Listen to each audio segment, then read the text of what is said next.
બનાસકાંઠા જિલ્લામાં વિધાનસભાના અધ્યક્ષ શંકર ચૌધરીના અધ્યક્ષ સ્થાને પાલનપુર ખાતે સ્વામિત્વ યોજના કાર્યક્રમ યોજવામાં આવ્યો। આ યોજાયેલા કાર્યક્રમમાં વડાપ્રધાને વર્ચ્યુઅલી જોડાઈને લાભાર્થીઓ સાથે સીધો સંવાદ સાધ્યો હતો।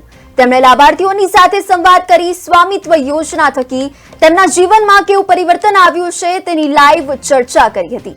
આ કાર્યક્રમમાં વડાપ્રધાન શ્રી આજે દેશભરમાં જે લોકોને સ્વામિત્વ કાર્ડ મળ્યા છે તેમને અભિનંદન પાઠવી વિકસિત ભારતના અભિયાનમાં પોતાનું યોગદાન આપવા સૂચન કર્યું।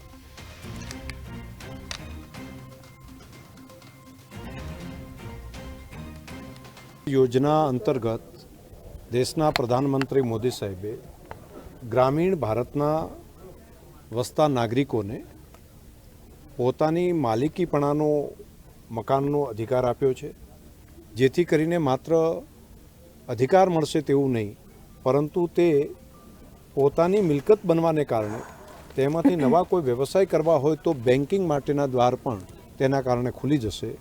आवनारा समयमां ग्रामीण विस्तारनी प्रगति माटे खूब ऐतिहासिक कहेवाय तेवुं कदम आज देशना प्रधानमंत्री नरेन्द्रभाई मोदी साहेबे देशना सामान्य माणस माटे आप्युं छे। स्वामित्व योजना अंतर्गत आव्या हता, जेमां अमने मिलकतनुं प्रोपर्टी कार्ड मळ्युं छे, તેથી અમે સરકારનો ખૂબ આભાર માનીએ છીએ અને તેનાથી અમને લોન મળવાપાત્ર થશે અને આગળ ખેતીના રિલેટેડ પણ